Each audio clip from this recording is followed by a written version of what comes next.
Welcome to another mental health gaming discussion. Today we'll be diving deep into acclaimed studio Remedy Entertainment's interconnected stories across seminal thriller Alan Wake, eerie metaphysical adventure Control, and the long-awaited Alan Wake 2, which, in my opinion, is absolutely terrifying. Through complex characters who face demons, both personal and supernatural, this transmedia saga, no pun intended, leverages surreal horror to convey universal human vulnerabilities around trauma, obsession, and the battle against our own shadows. Part 1. Remedyverse Synopsis. Alan Wake follows beloved best-selling thriller author, Alan Wake, who tries overcoming a painful 2-year bout of writer's block by vacationing in the Pacific Northwest town of Bright Falls with his lovely wife, Alice. Hoping the idyllic small-town retreat will mend their increasing emotional distance, Alan's aspirations begin ominously unraveling nearly from the moment he arrives. After Alice goes missing one night, after a massive fight, Alan blacks out, only to awaken a week later with zero memory of events. A horror manuscript Alan doesn't recall writing ominously starts predicting future occurrences as Alan frantically starts finding pages scattered about. They detail the story of a novelist, also named Alan, trying to rescue his kidnapped wife Alice from the clutches of a dark supernatural entity called the Dark Presence. We piece together through environmental clues that the same dangerous force worshipped by a local occult group now bleeds Alan's story into reality, manifesting as either conniving human agents in the real world or truly nightmarish taken wraiths. The Dark Presence and its forces prey upon creative minds like Alan's. Now trapped in his own plot, where the fictional and the actual dangerously start to blur together, Alan must fight the townsfolk falling under its control, overcome his own mental blocks and self-doubt, avoid its corrupting influence on himself, all while deciphering fragmented clues to rescue beloved Alice's before this force consumes it entirely. With only a flashlight to pierce the darkness on this journey, Alan grows ever more desperate against the Dark Presence and its embodiment of his grief, resentment over his past failures, and terror of further loss. Part 2. The Federal Bureau of Control. Control follows in Alan Wake's footsteps years later, introducing new dimensions of supernatural weirdness and cosmic fiction, while further exploring the nature of consciousness and creativity itself. Tortured protagonist Jesse Faden returns to the New York headquarters of the clandestine Federal Bureau of Control that locked away records related to her childhood trauma years before. This unusual government agency houses dangerous phenomena born from the collective unconscious, humanity's latent psychic interplay which underpins myths, culture, and imagination.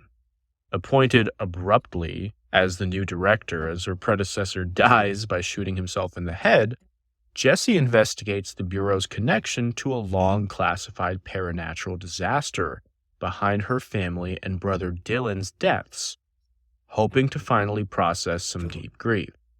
However, shortly after her arrival, an interdimensional virus called the Hiss breaks containment, poisoning the Bureau building into a shape-shifting gauntlet of catacombs and hallways, possessing Bureau employees toward potentially apocalyptic ends.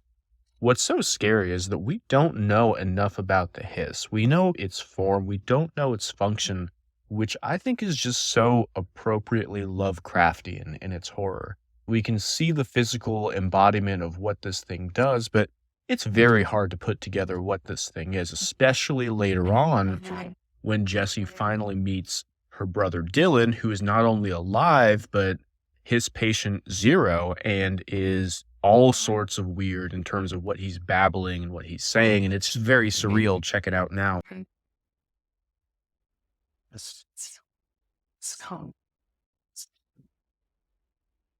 You're dying.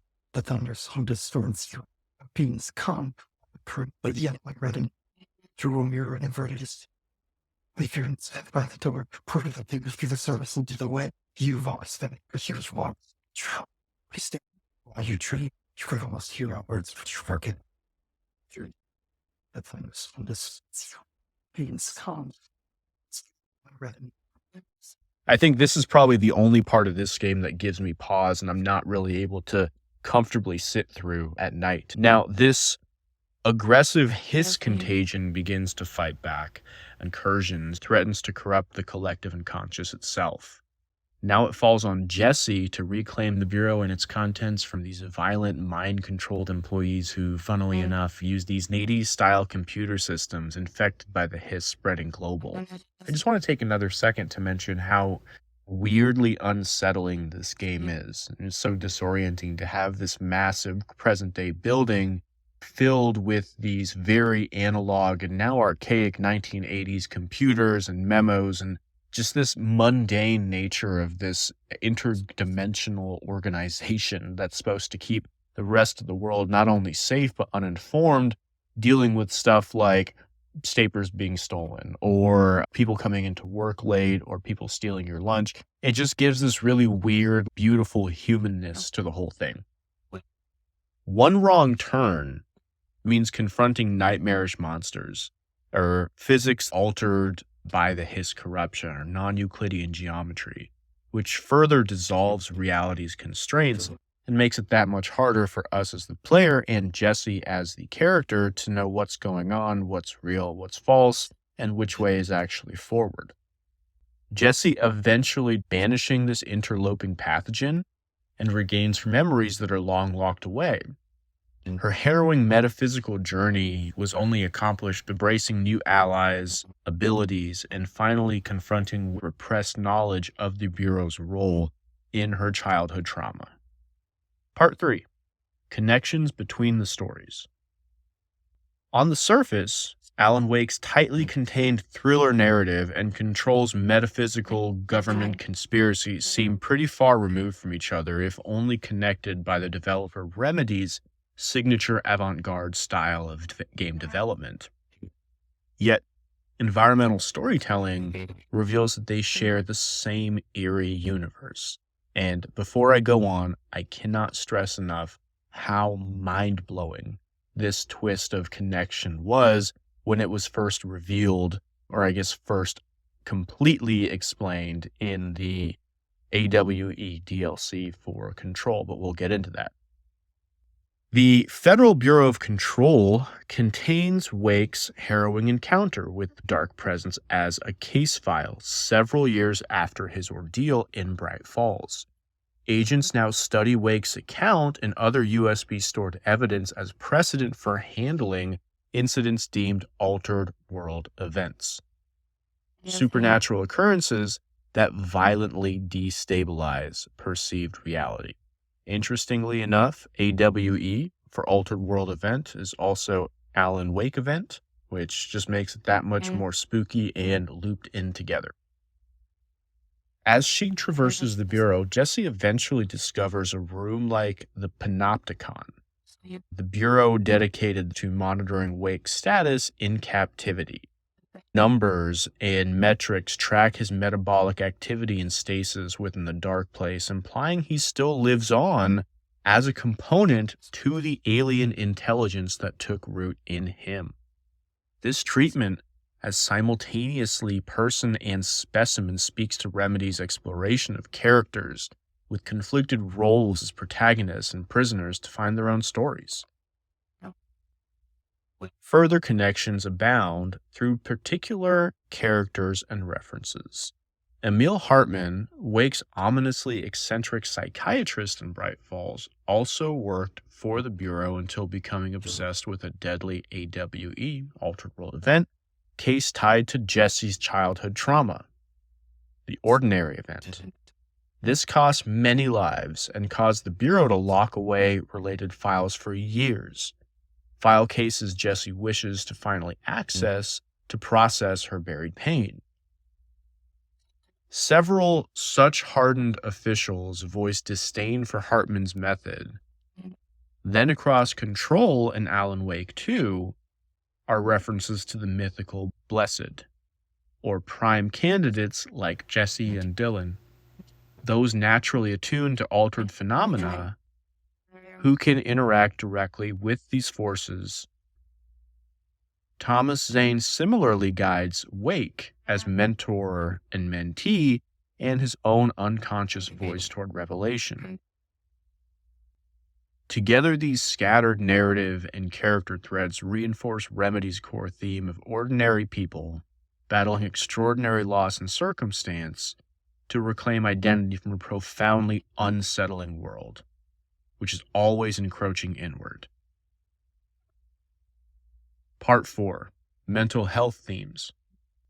Remedy's depth comes through psychologically resonant stories where supernatural exterior threats channel interior metaphor and insight about isolation, obsession, and the pitfalls of unprocessed pain funneled creatively. The dark presence represents abyssal depression, incessantly draining hope, joy, and drive through subversion or even force, leaving only hollowed vessels obeying destructive impulses. But far worse is its embodiment of personal demons emerging from these shadows. Alan's resentment over career setbacks, grief, feelings of failure to connect with his wife come alive with ruthless will. As Alan's flaws or regrets given form, this darkness plays mental hostage taker, offering only release through surrender of Alan's consciousness itself. So Alan must wage war against long-bred self-doubt, now with hellish servants and resources at its disposal, just to reclaim his mind, relationship, and his free will. The journey becomes overcoming creative blocks, hiding festering issues, reconnecting to vulnerability and humility that feeds inspiration free of destructive pride or perfectionism. Remedy asserts one path to escape madness and lingering horrors of the past is through quiet virtues and rekindling personal bonds once overgrown by trauma.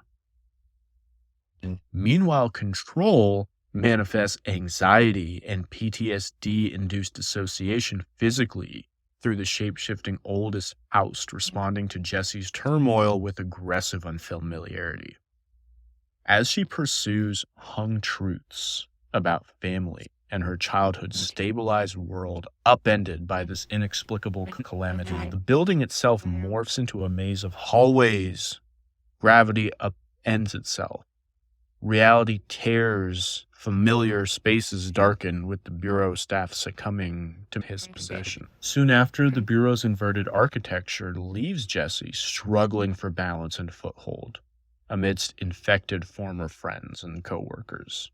The house itself becomes a labyrinth of ever unfamiliar dangers that metaphorically represents Jesse's strained psyche struggling against fear of the past and the future. Where there is purpose, there exists a way to overcome these negative emotions. Conclusion.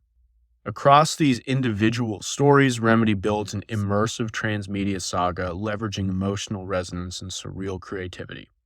One grounded in self-reflection upon the darker halves of our identity, so often left to fester, guided only by fear, resentment, or pride. But Alan Wake and Control's journeys illustrate roads leading back from the brink. How even when haunted by our worst selves, we each contain reservoirs of courage, conscience, and connection waiting activation. By recognizing trauma's scars, we can change roles from prisoners to integrated beings, writing new stories without ghosts from our own past dictating terms. Remedy's deeply human stories compellingly channel real mental health journeys through genre entertainment's lens. They reveal ominous threats, exploiting vulnerabilities, but also our incredible capacity for endurance and for healing. When we welcome uncomfortable introspection as an ally, more often than not, revelation is soon to follow. I'd love to hear your Remedyverse perspectives and moments that resonate most powerfully. Please share, subscribe, and consider commenting below to spread awareness and support our psychological storytelling journey going forward. Until next time,